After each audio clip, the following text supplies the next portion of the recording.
রুমি বাজার থেকে ফেরার সময় 100 টাকার ফুচকা কিনে নিয়ে আসে, কারণ আজকে সন্ধ্যাবেলা তার খুব ফুচকা খেতে ইচ্ছা করে। কিন্তু ফুচকা কিনে নিয়ে আসার পর তার কপালে আর সেই ফুচকা জোটে না, কারণ বাড়িতে ফিরে আসার পর শাশুড়ি মা তার উপর ভীষণ কাজের বোঝা চাপিয়ে দেয়।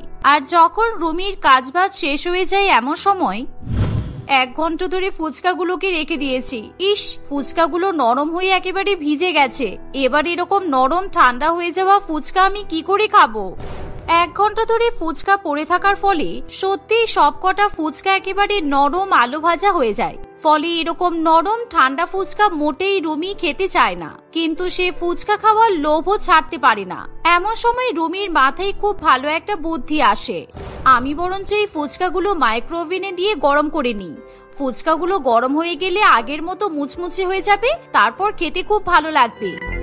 এই বলে রুমি সবকটা ফুচকা, আলু মাখা এবং টক জল মাইক্রোওভেনে দিয়ে গরম করতে শুরু করে। আর সে যখন এরকম ভাবে ফুচকা গরম করে তখনই সেখানে তার ননদ ঝুমকি চলে আসে।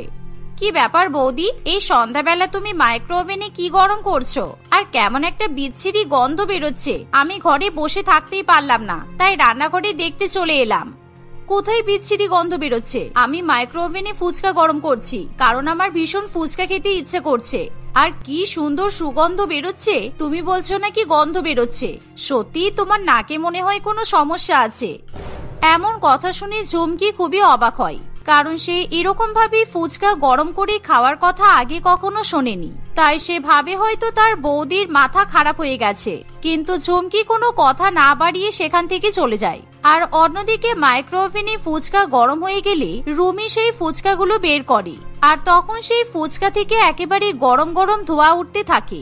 আর এরকম ধোঁয়া ওঠা ফুচকা দেখে রুমি নিজেকে কিছুতেই ঠিক রাখতে পারে না।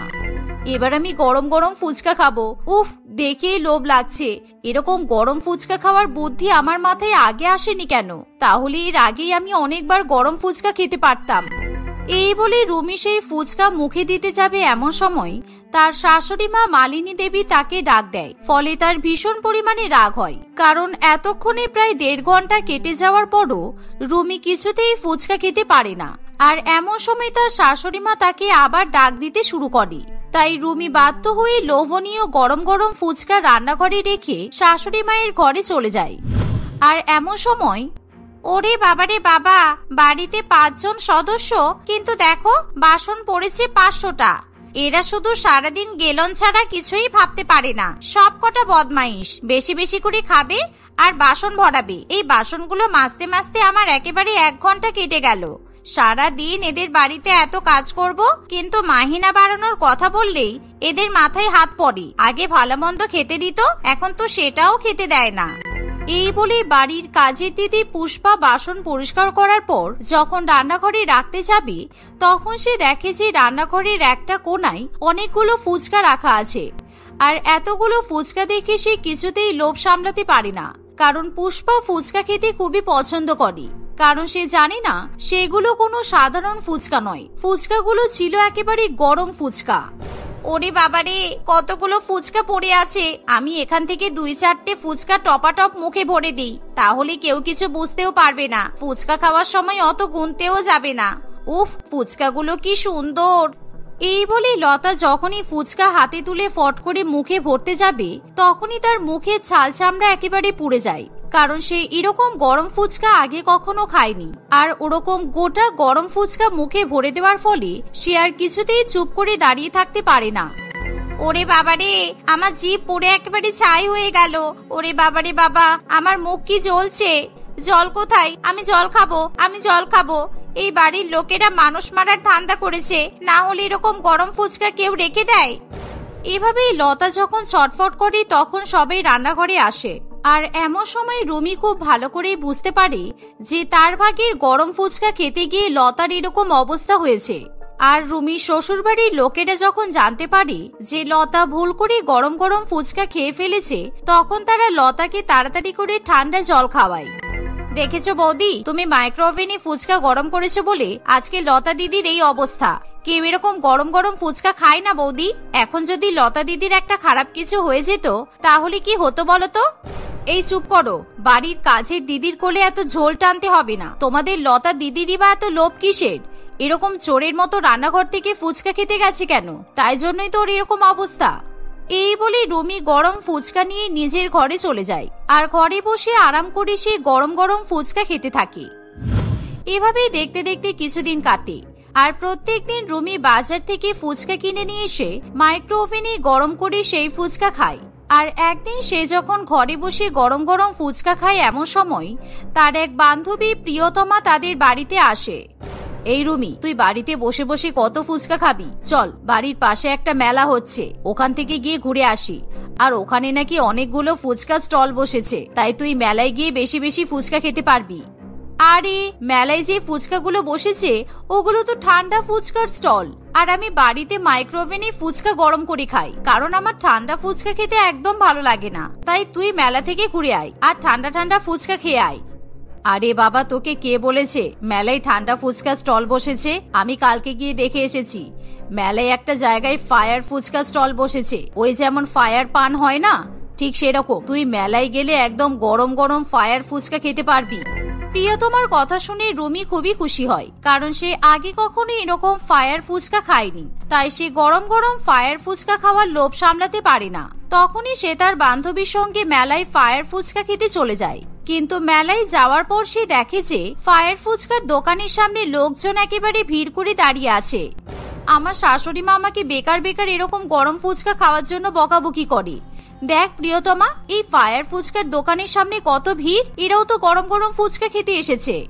ছাড় তো, তোর শাশুড়ি মায়ের কথাই মন খারাপ করিস না। তুই এখন ফুচকা এনজয় কর, আর বেশি করে কিন্তু ফায়ার ফুচকা খাবি।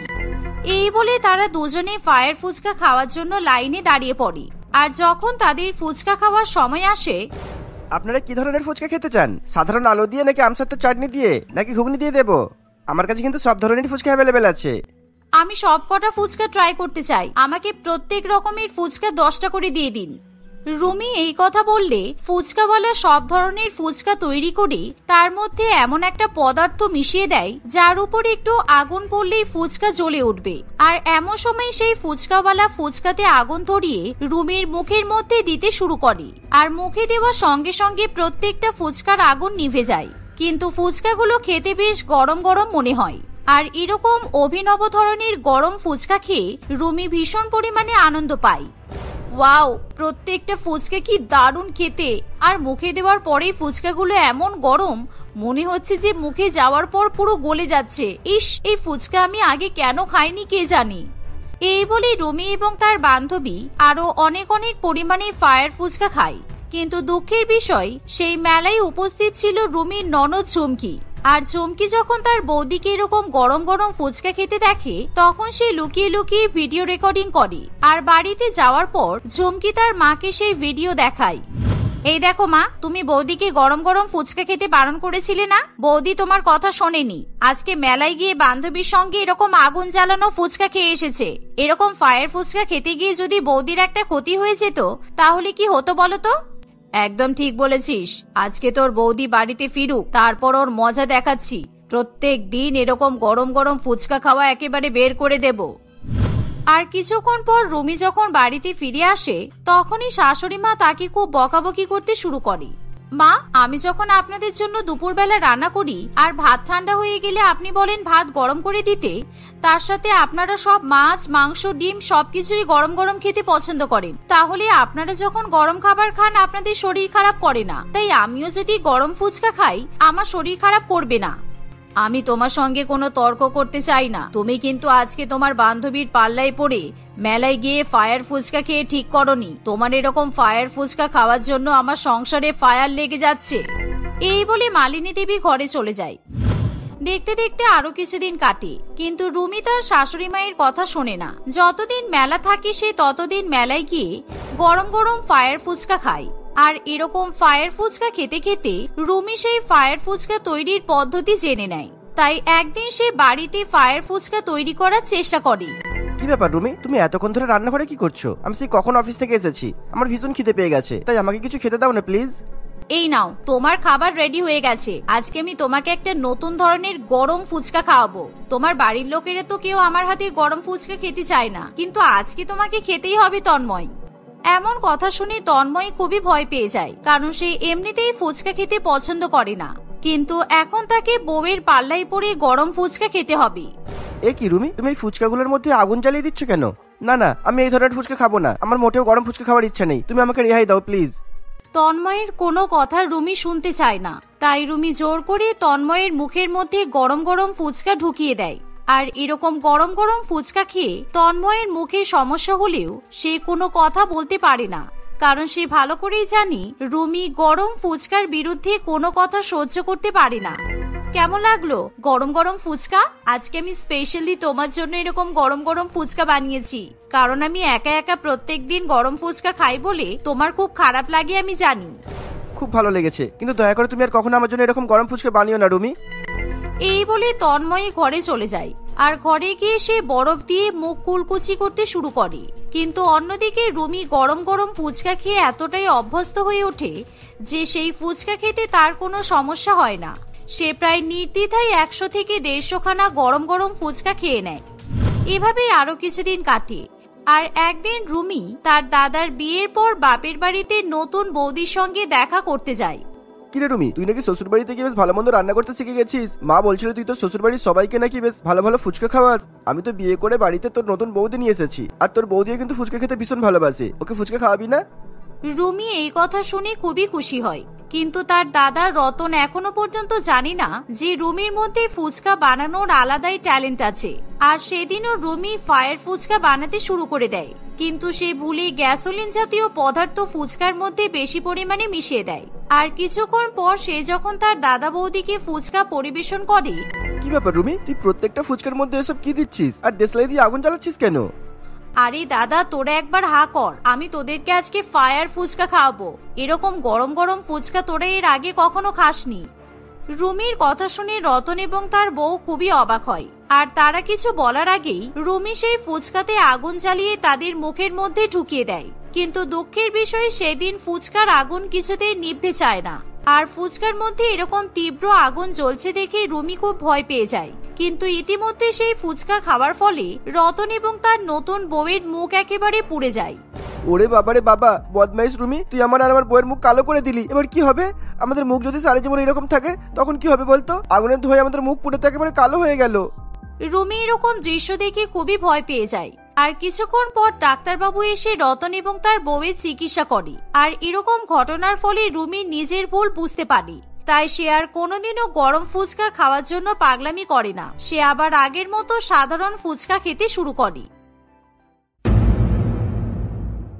দুদিন পরে মীনাক্ষীর বিয়ে ছিল, আর বিয়েতে সব থেকে প্রধান যে আকর্ষণ সেটারই এখনো পর্যন্ত কোনো ব্যবস্থা হয়নি। মীনাক্ষী এবং তার হবু স্বামী দুজনেই ফুচকা খেতে ভীষণ ভালোবাসে, এমনকি ফুচকা খেতে গিয়েই তাদের আলাপ হয়েছিল। তাই তারা তাদের বিয়েতে বেশ বড় এবং অনেক রকমের ফুচকার স্টল রাখবে এমনটাই পরিকল্পনা করেছিল। কিন্তু একসঙ্গে অতগুলো ফুচকার আইটেম বানাতে পারবে এরকম ফুচকাওয়ালা তারা খুঁজে পায় না।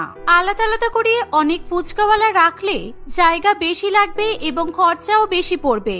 সেই কারণে অনেক খোঁজাখুঁজি করলেও বিয়ের দুদিন আগে পর্যন্ত কোনো ফুচকা বিক্রেতা না পাওয়া গেলে মীনাক্ষী এবং পলাশ দুজনে মিলে সেই ফুচকাওয়ালির কাছে যায় যেখানে গিয়েই তাদের আলাপ হয়েছিল।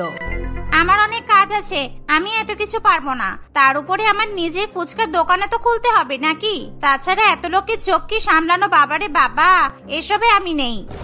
এই শহরের যত ফুচকাওয়ালা আমাদের চেনা ছিল তাদের সবাইকে বলেছি, কিন্তু কেউ আমাদের প্রস্তাবে রাজি হচ্ছে না। তুমিও যদি না করে দাও তাহলে আমাদের বিয়েতে আমাদের এত বড় ইচ্ছাটা আর পূরণ হবে না। তোমাদের একবার কোনো কথা বললে তোমরা বুঝতে চাও না কেন? আমি যখন বলেছি পারবো না তখন পারবো না, তোমরা এবার এখান থেকে আসতে পারো। তোমার মা তো অসুস্থ, মায়ের জন্যই তো পড়াশোনা ছেড়ে দিয়ে তুমি এই ফুচকা বিক্রি লাইন এসেছো। এখন মায়ের জন্য একসাথে এতগুলো টাকা রোজগার করার সুযোগ আসছে, সেগুলো ছেড়ে দেবে? আমার মায়ের ব্যাপারে তোমরা কিভাবে জানলে? তার মানে তোমরা আমার বাড়িতেও গিয়েছিলে, তাই তো? ঠিকানা পেলে কিভাবে? এই সমস্ত কথা শুনবে নাকি কত টাকা নেবে সেটা আলোচনা করবে? আমরা যত টাকা দেব তাতে তোমার মায়ের চিকিৎসা কিন্তু বেশ ভালো মতোই হয়ে যাবে। এই কথা শুনে পারমিতা আর না করতে পারে না। সে তো সত্যিই তার মায়ের জন্যই এই ফুচকা বিক্রি করা শুরু করেছিল। এখন এতগুলো টাকার অফার ছেড়ে দেওয়া মানে তার মায়ের চিকিৎসার জন্য আরো এক ধাপ পিছিয়ে যাওয়া। এই কারণে সে মীনাক্ষী এবং পলাশের প্রস্তাবে রাজি হয়ে যায়। এতদিন খোঁজাখুঁজির পরে শেষ পর্যন্ত মীনাক্ষী এবং পলাশ দুজনেই একটু স্বস্তির নিঃশ্বাস ফেলে। দেখতে দেখতে দুদিন কেটে যায় এবং তাদের বিয়ের দিন উপস্থিত হয়। সারা বাড়ি খুব সুন্দরভাবে সাজানো হয় আর তাদের বিয়েতে ফুচকা স্টলটা এত সুন্দরভাবে সাজানো হয় যে লোকজন এসে আগে বরবউ না দেখেই আগে ফুচকা স্টলের দিকে ছুটতে থাকে। এই নাকি তোরা আমার বন্ধু, আমাকে না দেখে আগে ফুচকা খেতে চলে গেছিস। আজকে যদি আমি বিয়ের সাজে না থাকতাম তাহলে তোদের সব কটাকে গাঁটটা মারতাম। এত টেস্টি আর এত রকমের ফুচকা আমি আগে কখনো খাইনি। বিশ্বাস কর, গন্ধ শুকেই তো আমি পাগল হয়ে যাচ্ছিলাম। তাই তো তোর সাথে দেখা করার আগেই ফুচকা খেতে চলে গেছি। লোভ দেখাস না কিন্তু, এমনিতেও আমি এখন ফুচকা খেতে যেতে পারবো না। তার উপরে পারমিতা অনেক ভালো ফুচকা বানায়। ওর কাছে ফুচকা খেতে গিয়েই তো আমার আর পলাশের আলাপ হয়েছিল।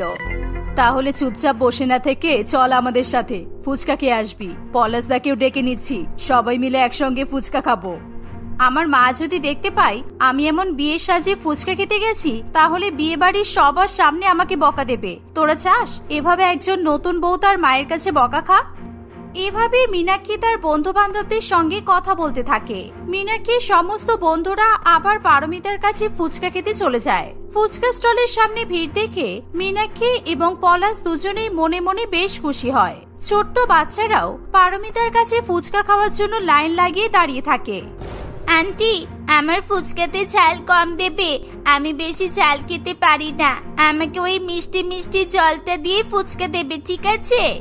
এই মেয়েটা আমাকে পাগল করে দেবে। বিয়ে বাড়িতে এসে শুধু ফুচকাই খেয়ে যাচ্ছিস। বিয়েতে শুধু ফুচকা খেয়ে পেট ভরালে হবে? বাকি খাবার খাবি কিভাবে? আমি বাকি খাবার খাবো না। এই আন্টিটা ভীষণ ভালো ফুচকা বানিয়েছে, তুমি খেয়ে দেখো, তাহলে বুঝতে পারবে। আপনার ছেলে কিন্তু একদম ঠিক বলেছে। সত্যি সত্যি এত ভালো ফুচকা আমিও আগে কোনোদিনও খাইনি। বিয়ে বাড়িতে এসে আমিও চেষ্টা করি এইসব স্টার্টারের খাবারগুলো কম খাওয়ার জন্য, যাতে মেন কোর্সের খাবারগুলো শান্তি করে খেতে পারি। কিন্তু এখানকার ফুচকা একবার খেয়ে আমি মন ভরাতে পারছি না। মীনাক্ষীর আগে পলাশদা বোধহয় তোমারই ফুচকার প্রেমে পড়েছিল, তাই তোমার কাছে রোজ ফুচকা খেতে যেত। তাই তো আমার বান্ধবীর সঙ্গে ওর দেখা হলো। এই কথা শুনে পারমিতার মুখটা যেন কেমন ছোট হয়ে যায়। সে এতক্ষণ পর্যন্ত সবার প্রশংসা পেয়ে যে হাসি হাসি মুখ নিয়ে ফুচকা দিচ্ছিল, তার সেই হাসিটা যেন হঠাৎ করেই উধাও হয়ে যায়। আসলে আমি গরিব আর তোমার বান্ধবীর মতো অত সুন্দরী নই, তাই নিজেকে অন্যের ভালোবাসার জন্য যোগ্য তৈরি করতে আমাকে কোনো একটা কাজে পারদর্শী হতে হয়েছে। তা এত ভালো ফুচকা বানিয়ে কাউকে নিজের ভালোবাসায় ফেলতে পারলে নাকি সব খাটনি জলে গেল? হ্যাঁ, তোমার ফুচকাতে কি আরেকটু জল দেবো? আর ফুচকা খাবে? তুমি তো বিয়ে বাড়িতে এসেছো মজা করতে, এখানে ফুচকা খেতে এসেছো সেটাও মজা করেই খাচ্ছ। তাহলে শুধু শুধু আমার মনের অবস্থা নিয়ে মজা করছো কেন?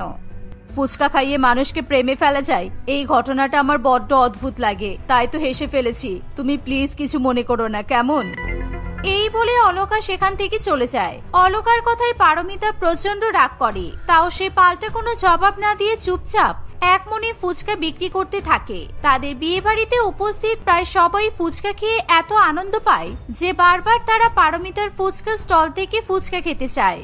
কিছুক্ষণ পর থেকে শুরু হয়ে যায় বিপদ। হঠাৎই বিয়ে বাড়িতে আসা অতিথিগুলোর মধ্যে কেউ মাথা ঘুরে পড়ে যায়, কেউ বমি করতে থাকে, কারোর কেমন যেন শরীর খারাপ হতে থাকে। গোটা বিয়ে বাড়ির মধ্যে যেন একটা মহামারী ছড়িয়ে পড়ে।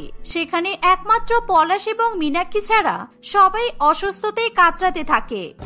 কি হলো পলাশ, এটা সবাই এমন করছে কেন? আমি কিছু বুঝতে পারছি না। আমরা এতজনকে একসঙ্গে সামলাবো কিভাবে? আমরা ছাড়া কি সবাই অসুস্থ হয়ে গেল? দেখে তো সেটাই মনে হচ্ছে, কিন্তু এরকম কিভাবে হলো? বিয়ে বাড়ির খাবারে কোনো অসুবিধা হলো না তো? খাবারে অসুবিধা হলে আমার বন্ধুদের তো এমন অবস্থা হতো না, কারণ ওরা এখনো খাবার খায়নি, শুধু দুবার ফুচকা খেয়েছে। তাহলে কি ফুচকা থেকেই এবার কি হবে? হে উপরওয়ালা, আমার বিয়েতে এসে ফুচকা খেয়ে সবাই এভাবে অসুস্থ হয়ে পড়লো। আমার মনে হয় না পারমিতা এমন কিছু করেছে বলে। ওর তো মায়ের চিকিৎসার জন্য টাকা দরকার। তুমি অনেক বেশি ভুল ভাবছো। কিছু ভুল ভাবছি না, ও আমাদের বিয়েটা হতে দিতে চায় না। ও আমাদের মতো বড় পরিবারের সঙ্গে পাঙ্গা নিয়ে কোনোদিনও জিততে পারবে না বলে এভাবে আমাদের বিয়েটা বরবাদ করে দিল। কিন্তু ও এরকম কেন করবে? আমাদের বিয়ে ভেস্তে দিয়ে ওর লাভ কি হবে? কি সব যাতা বলছো তুমি? কারণ ও তোমাকে পছন্দ করে। সেটা তুমি না বুঝলেও আমি খুব ভালো করে বুঝি। ও হয়তো মনে মনে ছক কষিয়ে রেখেছিল আমাদের বিয়েটা ভেস্তে দেবে, কিন্তু কিভাবে করবে বুঝে পাচ্ছিল না। আমরাই ওকে সেই পথ দেখিয়ে দিয়েছি, আমাদের বিয়েতে ফুচকা স্টলে বসার জন্য ওকে আমন্ত্রণ জানিয়ে। তাদের বিয়ের ফুচকা এভাবে তাদের বিয়ে ভেস্তে দিতে পারে এটা তারা কেউ আগে ভাবেনি। তারা দুজনে মিলে অ্যাম্বুলেন্সে ফোন করে অসুস্থ ব্যক্তিদেরকে এক এক করে গাড়িতে তুলতে থাকে। যারা একটু সুস্থ ছিল মীনাক্ষী এবং পলাশ নিজেরাই তাদের চিকিৎসা করার চেষ্টা করে। পরিস্থিতি একটু আয়ত্তে আসলে তারা দুজনে পারমিতার সঙ্গে কথা বলতে তার ফুচকা স্টলের দিকে যায়, কিন্তু পারমিতা সেখানে ছিল না। তারা এবার কিছু বুঝে উঠতে পারে না কি করবে। এতজন অসুস্থ লোককে ছেড়ে তারা ফুচকাওয়ালির পেছনে ছুটতেও পারে না। আর পারমিতাকে না ধরলে এমন দুর্ঘটনার আসল কারণটাও জানা যাচ্ছিল না। তাই সেদিন তাদের বিয়েটা আর হয় না। এভাবেই দেখতে দেখতে বেশ অনেকগুলো দিন কেটে যায়। আমি খুব শান্তি পেয়েছি। আমার সাথে চালাকি, আমি পলাশকে পছন্দ করি সেটা জানার পরও আমাকে নিজেদের বিয়েতে ফুচকা স্টলে বসানোর প্ল্যান করা। এমন ফুচকা খাইয়েছি না বিয়ে বাড়ির লোকেদের যে বিয়েটাই একদম ভেস্তে গেছে। এই সব কিছুর জন্য তোমার আমাকে থ্যাংক ইউ বলা উচিত। আমি যদি এমন একটা ওষুধ না এনে দিতাম তাহলে তো এরকম কিছুই হতো না। কিন্তু দুজনের থেকে বদলা নেবে বলে বাকি সবাইকে অসুস্থ করাটা আমার কিন্তু ঠিক বলে মনে হলো না। চুপ করো তো, লোকগুলো মরে তো যায়নি, শুধু একটু বমি হয়েছে, মাথা ঘুরেছে, এই যা। এটা তো যথেষ্ট সামান্য একটা ব্যাপার। আর সত্যি তুমি না থাকলে আমি এটা কিছুতেই করতে পারতাম না। Thank you. তোমার তো ওদের থেকে বদলা নেওয়া হয়ে গেছে, এবার কি তাহলে আমরা বিয়েটা করতে পারি? শুধুমাত্র তোমাকে ভালোবাসি বলে এত বড় একটা খারাপ কাজেও আমি তোমার সাথ দিয়েছি, এরপরেও কি আমায় ফিরিয়ে দেবে? আমার কাজ এখনো পুরো হয়নি রাজেশ, সবেমাত্র ওদের বিয়ে ভেঙেছি। এবার ওদের দুজনকে দুজনের লাইফ থেকে পুরোপুরি ভাবে আলাদা করে দিলে তবেই আমি শান্তি পাবো। এত রাগ কেন তোমার ওদের ওপর? কি করেছে ওটা তোমার? ওরা তো কেউ জানতোই না তোমার মনে মনে কি চলছে। সেই কারণেই তো বিশ্বাস করে তোমাকে ওদের বিয়েতে ফুচকার স্টল দিতে বলেছিল। কিন্তু তুমি শুধু শুধু ওদের জীবন খারাপ করতে চাইছো কেন? তোমার মনে হয় ওই মেয়েটা বুঝতো না আমি পলাশকে পছন্দ করি? আমি প্রত্যেকদিন ফুচকার দোকানে বসতাম শুধুমাত্র পলাশকে দেখবো বলে। আমার গায়ে 100 ডিগ্রি জ্বর থাকুক কিংবা মাথায় প্রচন্ড যন্ত্রণা থাকুক, আমি কখনো আমার দোকান বন্ধ হতে দিতাম না, যাতে পলাশকে ফুচকা খেতে এসে ফিরে যেতে না হয়। আর ওই মেয়েটা দুদিন ফুচকা খেতে এসে আমার এত মাসের খাটনিকে পুরো ধুলোয় মিশিয়ে দিল। পারমিতা এক এক করে রাজেশকে পুরানো দিনের সমস্ত কথা বলতে থাকে, কিভাবে পলাশ এবং তার মাঝখানে মীনাক্ষী এসে পারমিতার জীবন একেবারে তছনছ করে দেয়। প্রায় 2 বছর আগের কথা, যখন পলাশ প্রত্যেক দিন অফিস থেকে ফিরে পারমিতার ফুচকার দোকানে ফুচকা খেত। পলাশকে প্রথম দিন দেখেই পারমিতার খুবই পছন্দ হয়েছিল। তার দোকানে অন্য কেউ আসলেও পারমিতা সবার আগে পলাশের জন্যই ফুচকা তৈরি করত। এমনই একদিন পারমিতার ফুচকার দোকানে পারমিতা এবং পলাশ কথা বলছে, এমন সময় সেখানে মীনাক্ষী চলে আসে। মীনাক্ষী প্রচন্ড সুন্দরী ছিল, তাকে একবার দেখেই পলাশ আর চোখ ফেরাতে পারে না। আমাকে ফুচকা দাও তো, একটু বেশি করে ঝাল দিয়ে বানিয়ে দেবে, ঝাল না হলে আমার আবার ফুচকা খেতে ভালো লাগে না। আমার ফুচকাটাতেও তাহলে একটু ঝাল দিয়ে দিও, বুঝলে? আমার মনে হচ্ছে ঝালটা একটু কম লাগছে। কিন্তু আপনি তো ঝাল খান না, ঝাল খেলে তো আপনার কষ্ট হয়। মনে আছে একবার ভুল করে লঙ্কা খেয়ে নিয়েছিলেন, আর কি হয়েছিল আপনার? তোমার কাজ ফুচকা বানিয়ে আমাকে দেওয়া, তুমি সেটাই করো। আমার অতীতের গল্প তোমাকে শোনাতে বলিনি। আমি যখন বলেছি আমি ঝাল দিয়ে ফুচকা খাবো, তাই খাবো। আপনি এভাবে ওনার সঙ্গে কথা বলছেন কেন? উনি তো আপনার ভালোর জন্যই কথাগুলো বললেন। বেশি ঝাল খেলে যদি আপনার আবার শরীর খারাপ হয় তখন কি হবে? আমার বাড়িতে এখান থেকে মাত্র 10 পা হাঁটলেই। আমার যদি খুব অসুস্থ বোধ হয় আপনি না হয় আমাকে একটু বাড়িতে ছেড়ে দিয়ে আসবেন, কারণ ঝালটা তো আমি আপনার জন্যই খাচ্ছি। এই কথা শুনে মীনাক্ষী খুবই হাসতে থাকে। সেদিনই পলাশ এবং মীনাক্ষীর মধ্যে ভালো বন্ধুত্ব হয়ে যায়। আর যেই বন্ধুত্বের জন্য পারমিতা এতদিন ধরে খাটাখাটনি করেছে, সেই বন্ধুত্ব মাত্র কয়েক মিনিট আগেই মীনাক্ষী পারমিতার হাতের কাছ থেকে ছিনিয়ে নিয়ে চলে যায়। তারপর থেকে মীনাক্ষী আর পলাশ প্রায় প্রত্যেক দিনই পারমিতার দোকানে ফুচকা খেতে যেত। কখনো কখনো তারা এক প্লেট থেকেই দুজনে মিলে ফুচকা খেত। পারমিতা এসব কিছুতেই সহ্য করতে পারত না। লঙ্কার ঝাঁঝে তার চোখ জ্বালা করছে বলে সে নিজের চোখে জল লুকানোর চেষ্টা করত। এরকম বেশ কিছু মাস চলার পরে পারমিতা পলাশের পাড়ায় নিজের ফুচকার দোকান বন্ধ করে তার বাড়ি থেকে অনেকটা দূরে নিজের ফুচকার দোকান লাগায়। আমি তো সবকিছু ভুলেই গিয়েছিলাম রাজেশ, কিন্তু এই মেয়েটা বোধহয় বারবার করে পলাশের সামনে আমাকে ছোট করতে চায়, তাই নিজের বিয়ের ফুচকা স্টল বসাতেও আমাকে নিমন্ত্রণ করতে এলো। ওর বিয়েতে গিয়েও আমি ভেবেছিলাম ফুচকাতে কিচ্ছু মেশাবো না, কিন্তু ওর বান্ধবী আমাকে আমার কাজকে আর আমার ভালোবাসাকে অপমান করে আমাকে বাধ্য করেছিল ওসব করতে। আর সেই কারণে তুমি এতগুলো লোকের প্রাণ সংশয় করে দিলে। তোমার একটা ভুলের জন্য আমার বিয়ে বাড়িতে আসা একটা 5 বছরের ছোট্ট বাচ্চা প্রাণ হারিয়েছে। এটা কি তুমি জানো? এই কথা শুনে পারমিতা হাউ হাউ করে কাঁদতে থাকে। সে কাউকে মেরে ফেলার কোনো রকমের চেষ্টা করেনি, শুধু মীনাক্ষীর বিয়েটা ভেঙে দিতে চেয়েছিল। তোমার নিজের মুখে এই সমস্ত কথা শুনে আমার ইচ্ছে করছে আমি তোমাকে পুলিশে দিই, কিন্তু আমি দেবো না। তোমার বাড়িতে অসুস্থ মা আছে, তুমি না থাকলে তার ক্ষতি হয়ে যাবে। তুমি আমাদের ক্ষতি করতে গিয়ে একটা বাচ্চার প্রাণ নিতে পারো, কিন্তু আমরা তোমার ক্ষতি করতে গিয়ে একজন অসুস্থ বৃদ্ধার প্রাণ নিতে পারি না। এই বলে পলাশ এবং মীনাক্ষী সেখান থেকে চলে যায়। পারমিতা হাউ হাউ করে কাঁদতে থাকে। রাজেশ তাকে অনেক সামলানোর চেষ্টা করে, কিন্তু তার এই প্রতিশোধ স্পৃহার কারণে একটা ছোট্ট 5 বছরের বাচ্চা মেয়ে প্রাণ হারিয়েছে। এই শোক থেকে পারমিতা কখনো নিজেকে মুক্ত করতে পারে না, তাই সে শুধুমাত্র মনে মনে আফসোস করতে থাকে। তার কয়েক মাস পরে মীনাক্ষী এবং পলাশের খুবই ধুমধাম করে বিয়ে হয়।